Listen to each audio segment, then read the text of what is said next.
I'm certainly not opposed to being in other people's company at all, as long as I can't hear them chew. I'd say I'm joking, but I'm just not. Fresh, still got some colour. I'm what you call high contrast, apparently. I'll jump on the train or I'll jump in the car. I'll book some tickets to go and see a play. I'll get my fill and then I'll come back to birdsong. I knew when I moved here that I had to be happy being here alone. I'm a big bath taker. Don't really like showers. I much prefer a bath. So I need to stop telling you my private stuff. So when I talk about, the deer eating my tulips, and my diamond shoes are too tight, it's just nonsense. This isn't intricate planting in any way, but it will be fun to have some lovely tulips at the front door. So not only am I now a DIY expert, but I'm also the most chilled DIY expert you'll ever meet. That's a total lie, by the way. Total lie.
We're not quite at Valentine's Day yet.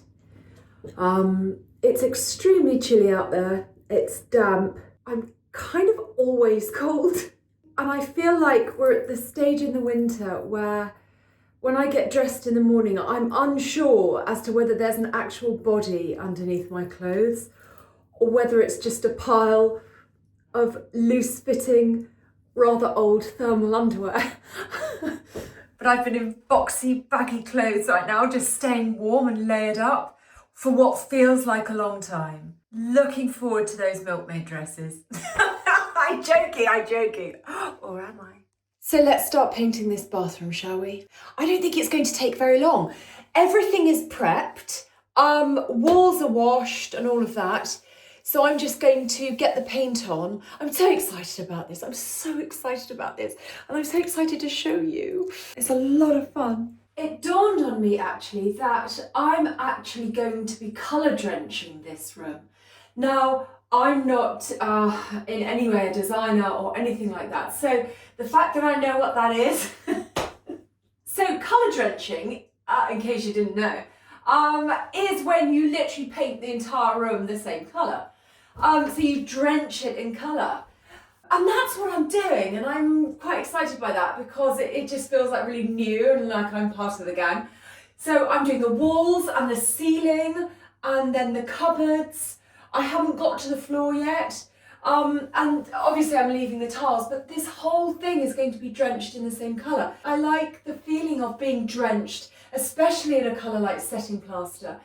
Because like I said, it very much is the type of colour that you feel enveloped by. It's that warm pink.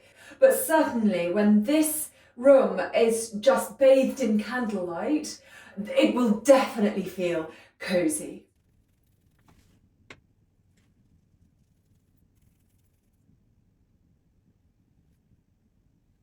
So I am doing the entire room in this colour, but I'm still wanting to do it quite methodically, very thoroughly, My dad is an amazing DIYer. Like, all right, so yeah, he's built houses before, our houses before, certainly huge sections of them. In fact, I remember a day, we call it the RSJ Day from Hell. He was insisting on doing this entire project himself and just enlisted people to help, but enlisted people to help install, is it a reinforced steel joist, RSJ? Oh my God, they nearly all died, and I'm not even kidding. My brother was hanging on like a sloth underneath this RSJ whilst they were trying to get it in. And it was February again. There was a storm. It was awful. But my dad's a good decorator. And so I've cut in, and he's quite thorough. I've cut in round the edge, even though I'm doing the whole thing. I'm not just going to slather it all on. So I've cut in round the edge. I'm then going to give it a coat, and then I'll take a look at it. Okay, it's a very roundabout way of saying I've cut in, I'm going to fill it.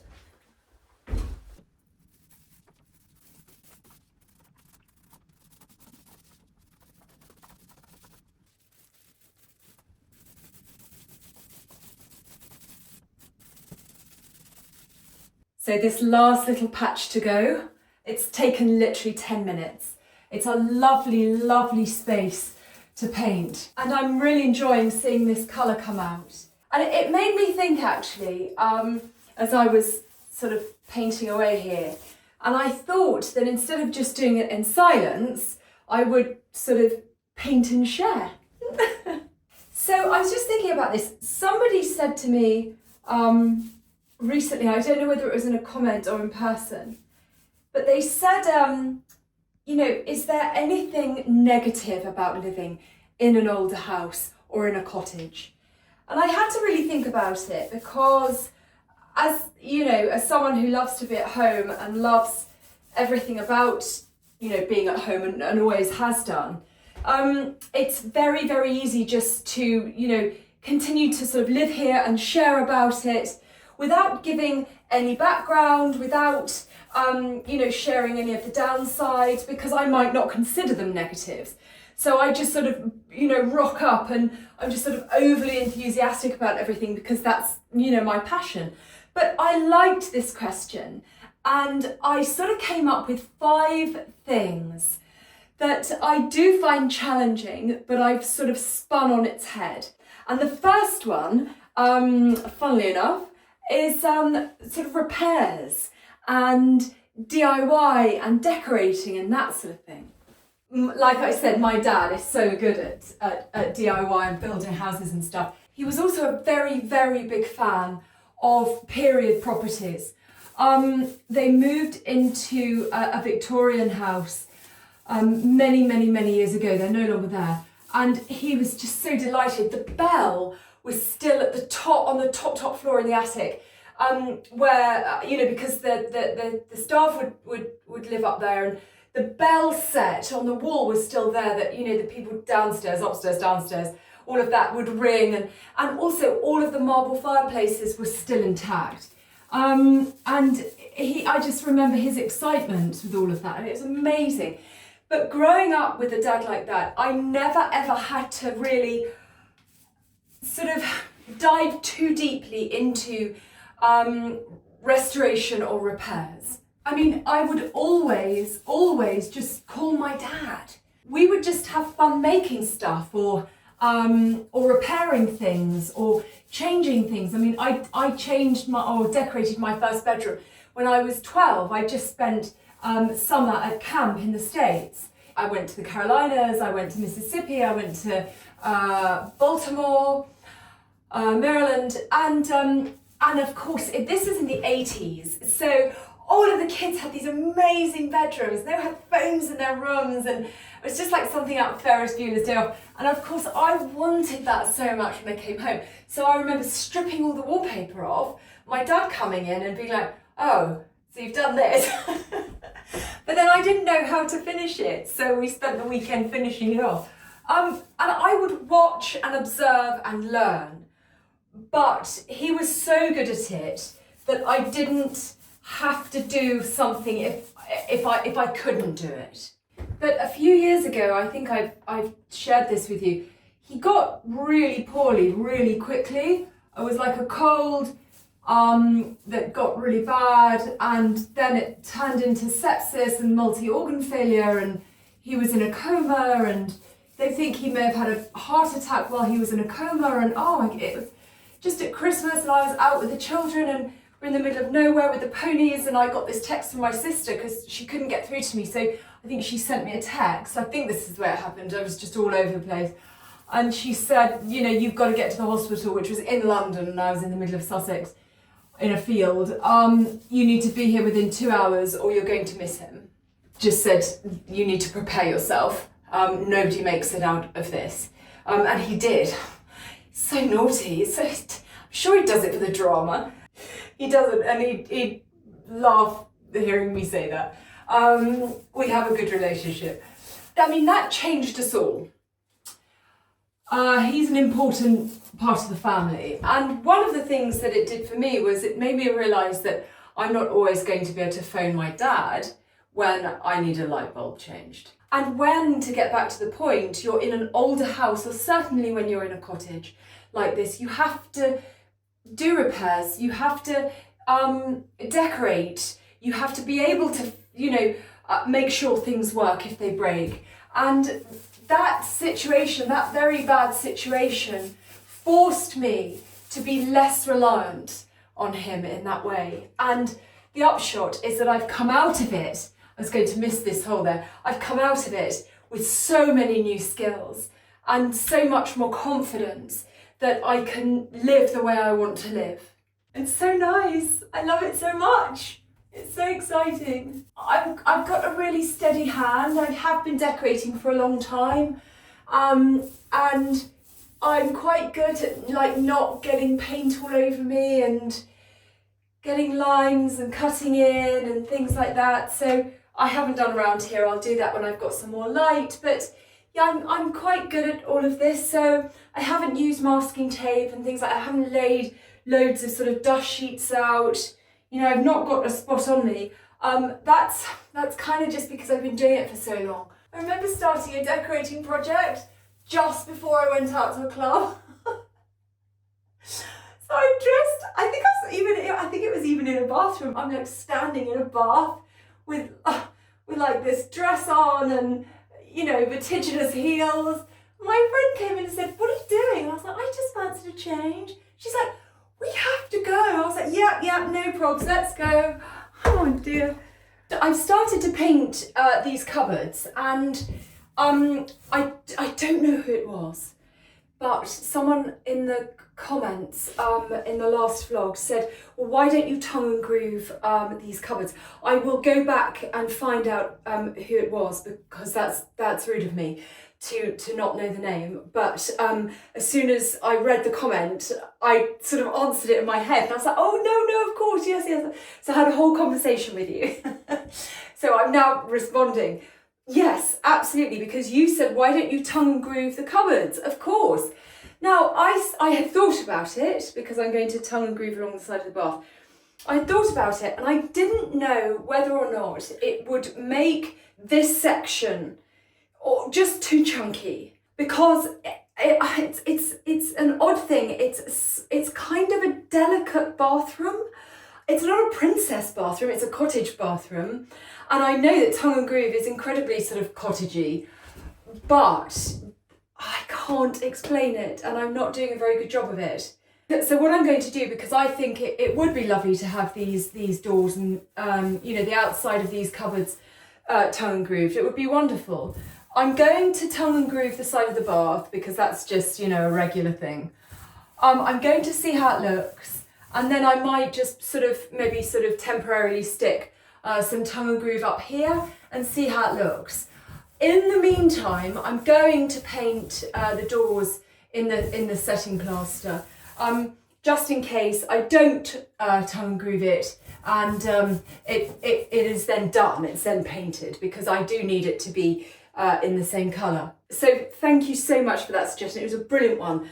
and I'd thought about it but hadn't quite worked out how it was all going to happen. But that's the process. So I'll paint first, and then I may well, if it works, tongue and groove them.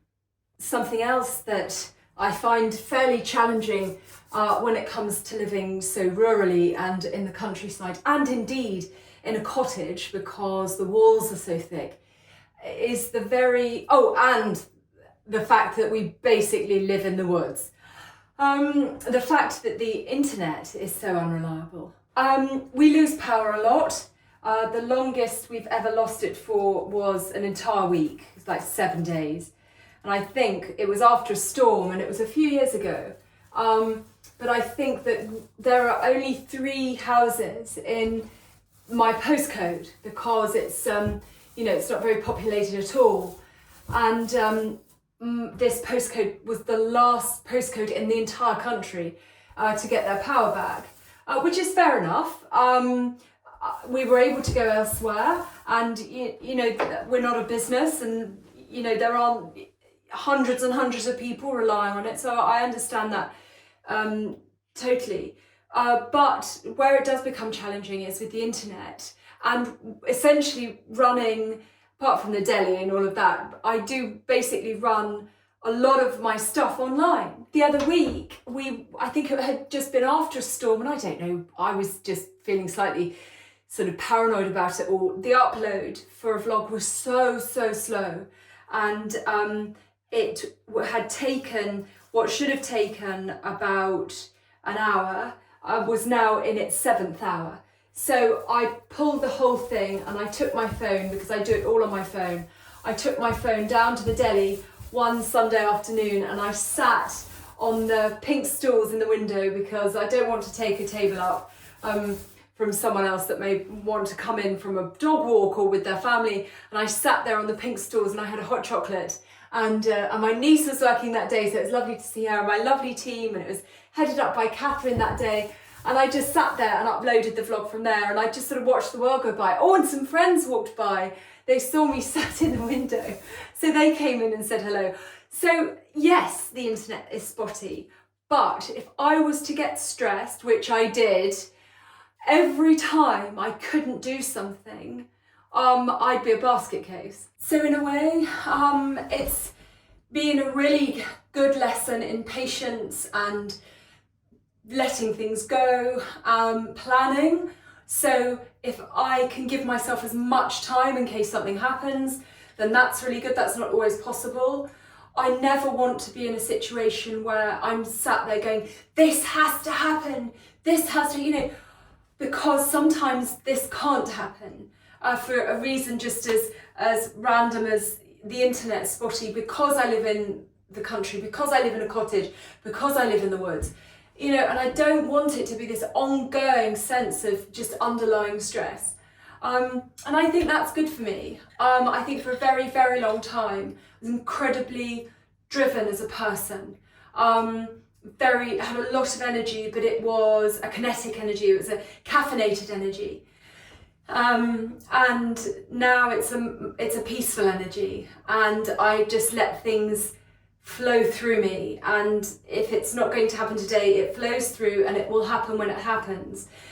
That has also helped me set boundaries. See, all of this connects. It's amazing. I was a people pleaser for years and years and years and years, and now if it can't happen, I apologise. I've done everything I can, but unfortunately this has happened.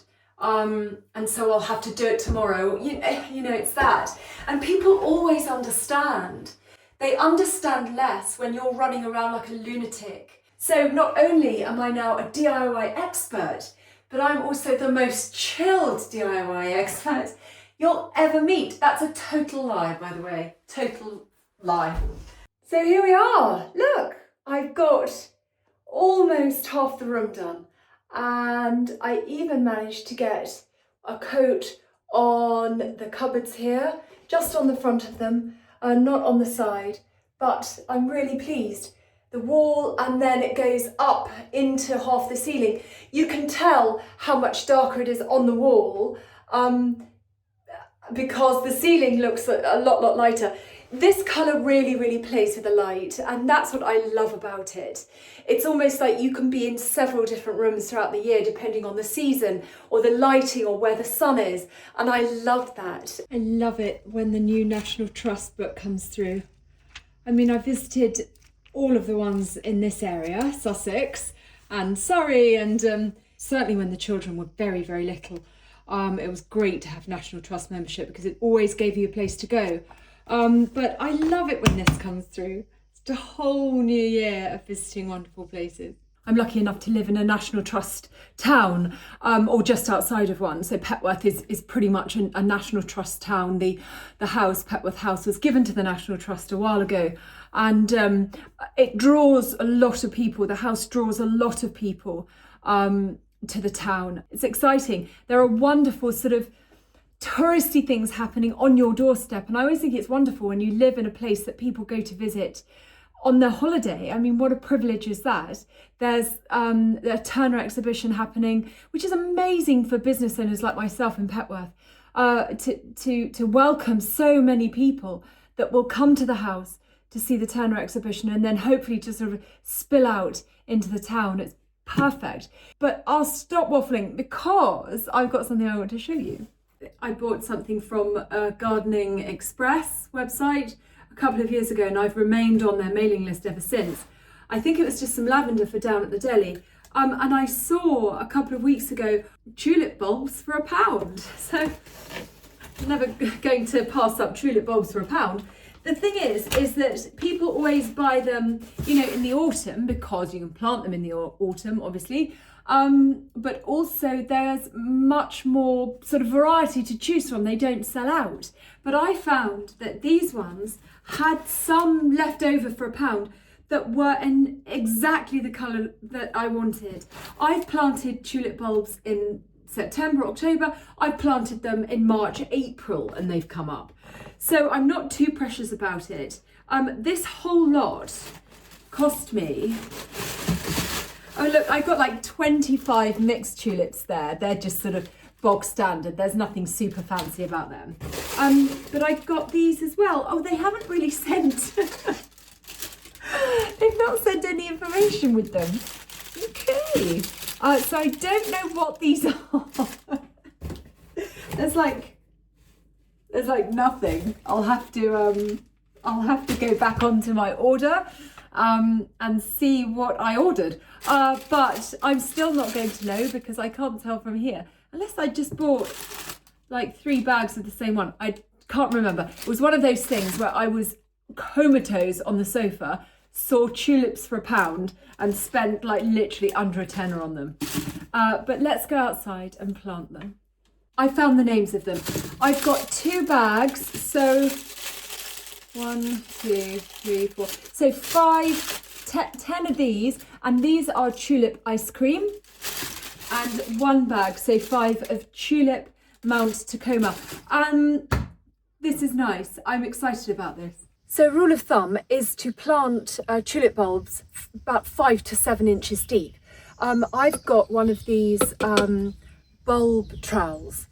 So it's great actually because it makes a hole that's sort of wide enough to just pop a little bulb in, and this is 5 inches long. So that's fairly easy. I'm going to plant the first lot of tulip bulbs in this planter here. I'm just going to make a little hole in there. I'm hitting some drainage that I put in, so I'll just move along from there. Oh, it's a big bit. There we are. Let's move you out the way. Look, there it is. I actually am going to put some more compost in here because it's amazing soil, but I just think it needs a bit more food. I've got some here, it's really well rotted. Let's get that in. Yeah.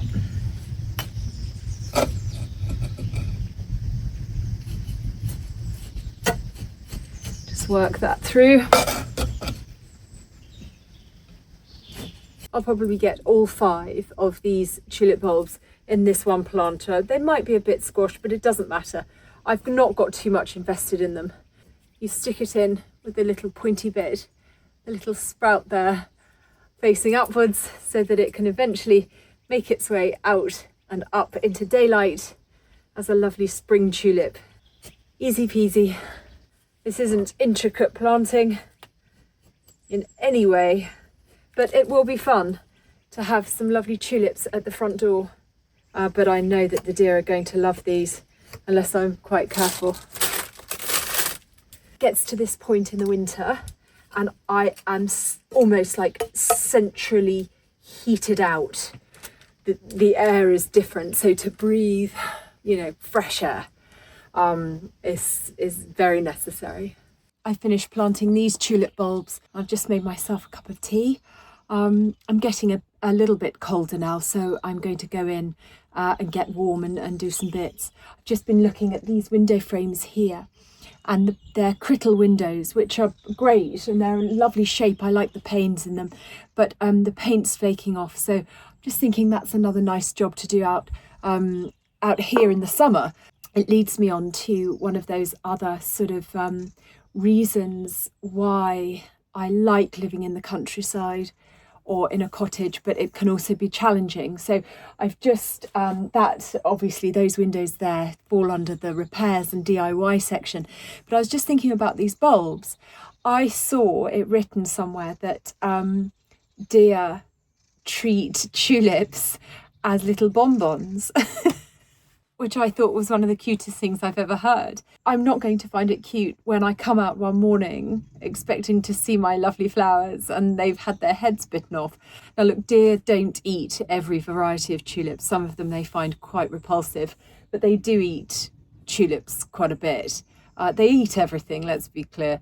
And that just got me thinking, I love the privilege of being able to live in the countryside. I've lived in the middle of London, like north, east, south and west, like Notting Hill, Highgate, Bermondsey, Wapping. So right in the centre. I've lived in the suburbs and now I'm here.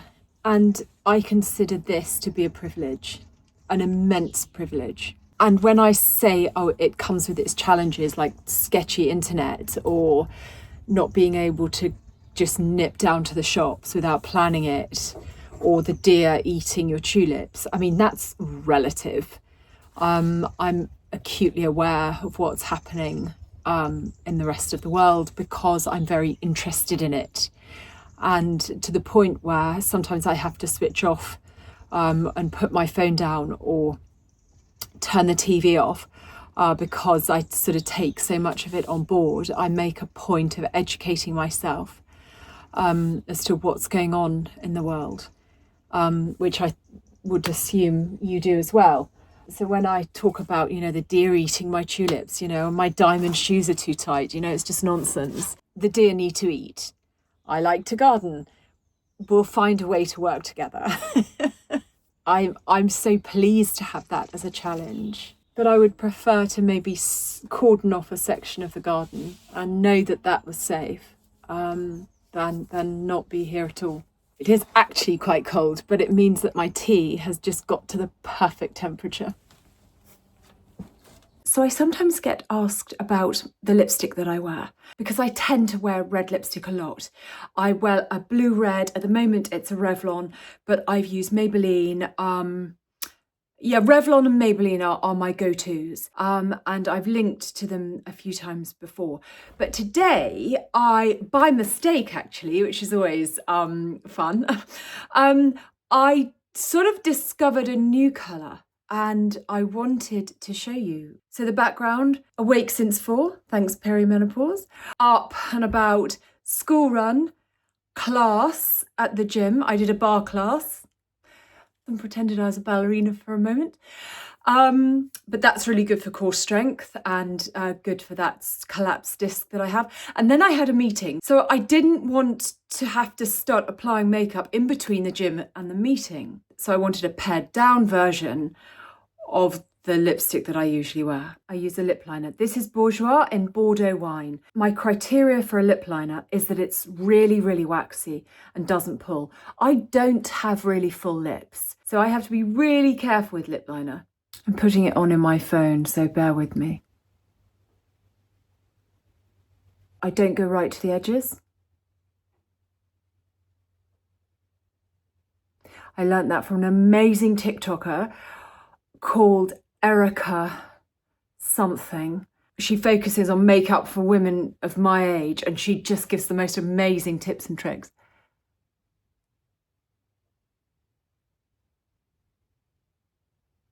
So I haven't gone right to the edge.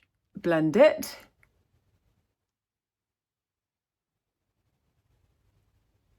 And now the colour. I started applying this and realised I wasn't filming, so I've got half of it on. I'm good at this vlogging thing. Lip brush, and this is the Revlon Uncut Ruby. Am I filming? Yeah. Have I hit record? Oh, God. Again, just filling in, but mainly in the middle, not creating too hard an edge. Keeping everything blurry and soft and blended. Blurry, soft and blended.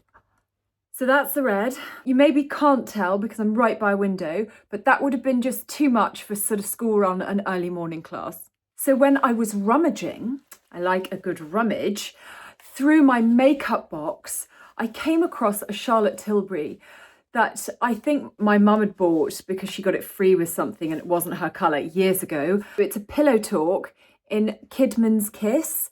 So look, this is so different to what I usually wear. Kidman as in Nicole Kidman, I don't know. So what I did is I just toned down the red with this.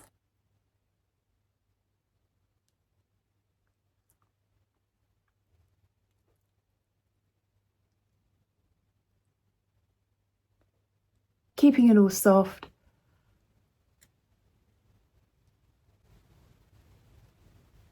Blotting.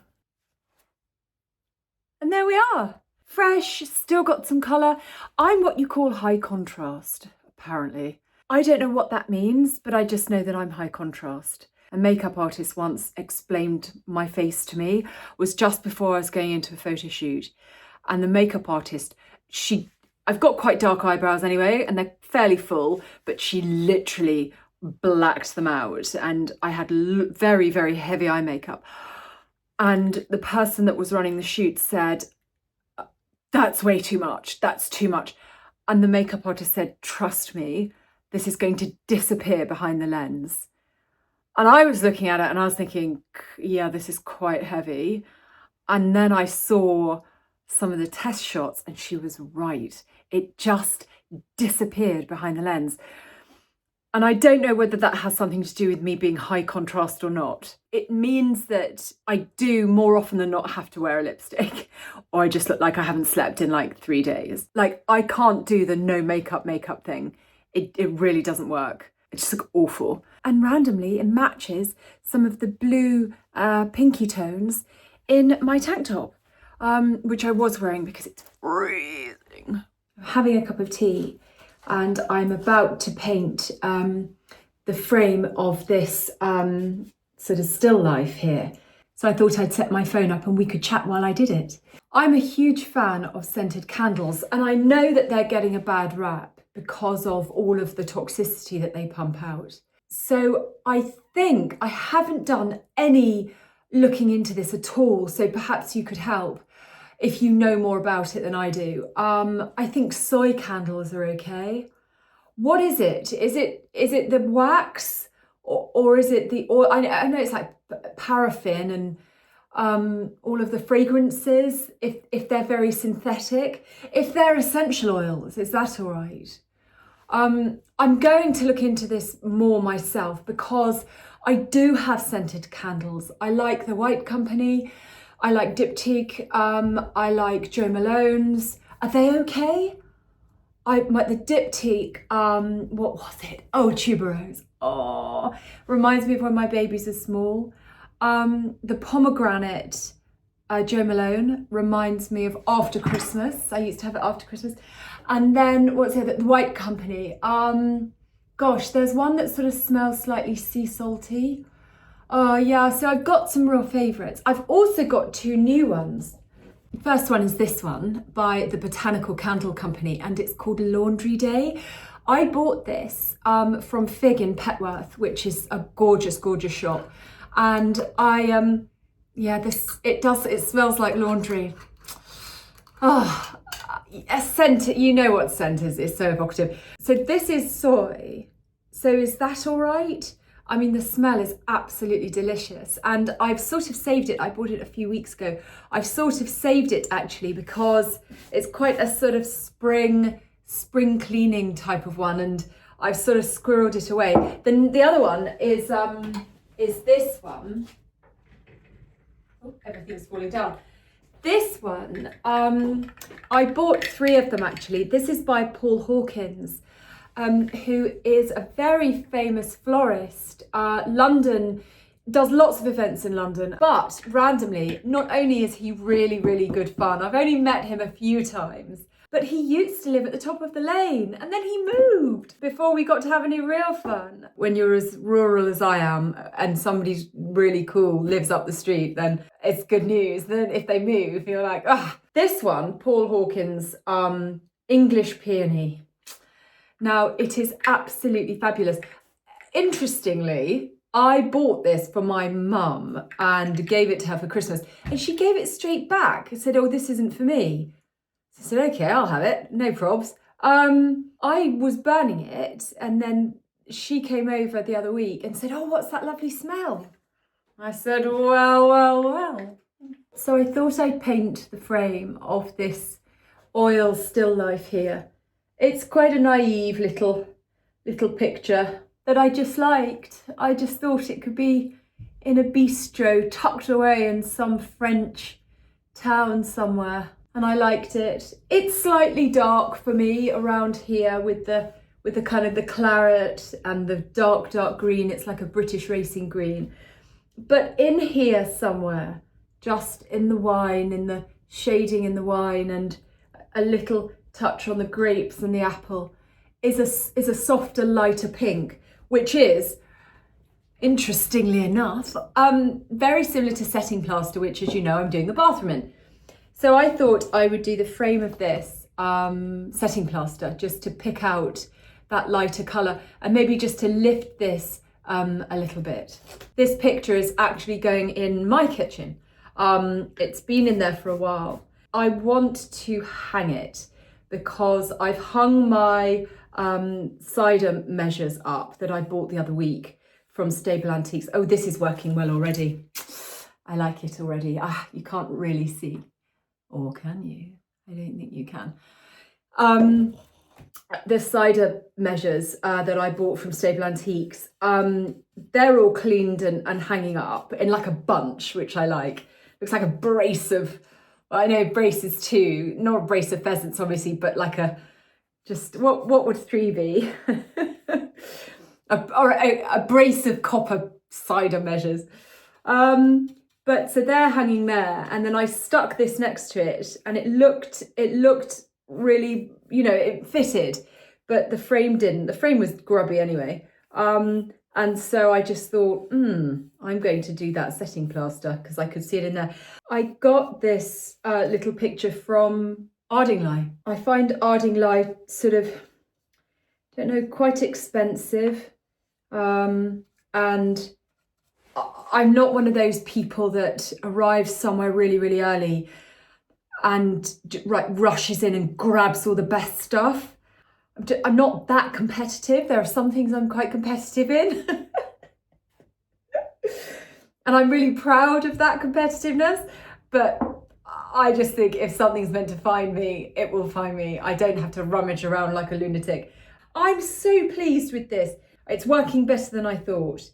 This sort of led me on to thinking about another reason why I had to really think carefully about moving to a cottage that was sort of quite, certainly not cut off, but I do have to think about it if I want to go to the shops, or, you know, I could walk across Petworth Park, which would be amazing, but it would take a while. It's not just, you know, popping down the road. I could pop down to the pub, which is important. Moving out here is, especially at the time in my life that I was at the time, there'd been lots of change. And it was change. It was all positive because it had worked out amazingly. I knew when I moved here that I had to be happy being here alone. even though I'm busy and there's always a lot going on, sometimes you get to the end of a busy day and you tuck yourself into bed. That's when it can hit you. And I knew that I wanted a place to live where I wouldn't feel like that as acutely. It might pass through me at some point, but I wouldn't feel it acutely all the time. I was reading, I don't know whether it was in the Times or something like that, it was just one of those free articles. A woman moved from London to the Cotswolds, I think during the pandemic or after the pandemic, and wanted that sort of bucolic lifestyle, but just really struggled with the quiet and the fact that, you know, there was nothing really around her. And I get it. I really thrive on, the theatre and great food and restaurants and noise and sounds and people and light. I do have to sort of maybe regroup after a long time of it, but I love it. So I understand that. But my opinion is, well, I'll jump on the train or I'll jump in the car, I'll book some tickets to go and see a play, I'll get my fill, and then I'll come back to birdsong. Which leads on to my fifth and final point about things I didn't know before I moved into this cottage, about living in this cottage.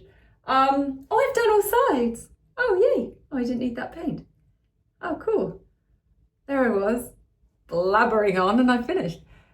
But it goes back to also a sense of self-sufficiency. Learning to do DIY without my dad has made me more self-sufficient. Knowing that I can live here alone has made me very self-sufficient. And living in the country itself has made me self-sufficient. I've grown my own food before, so I know what's involved in all of that. But starting, the veg plot for this summer, I am all for homesteading and, pottagers, veg gardens, all of that, providing as much as they possibly can. Just because I don't really like to be reliant on anybody. It's a fault. I know this. I've got a healthy sort of mix of reliance and enjoyment of people and self-sufficiency. I'm not sure you can see this at all because it's still wet, but it looks better in the setting plaster than it did in that grubby white. And this is going to go in the kitchen. Just quickly to say, don't forget your copy of Demon Copperhead. It is amazing. I'm really, really, really enjoying it. It's not an easy read, but it's very fast paced. So I'll leave a little link to that below. And also I'll leave a link to my seasonal living mini course. That's going really well. I keep adding to it, which I shouldn't do really because it's a mini course, but I can't help myself.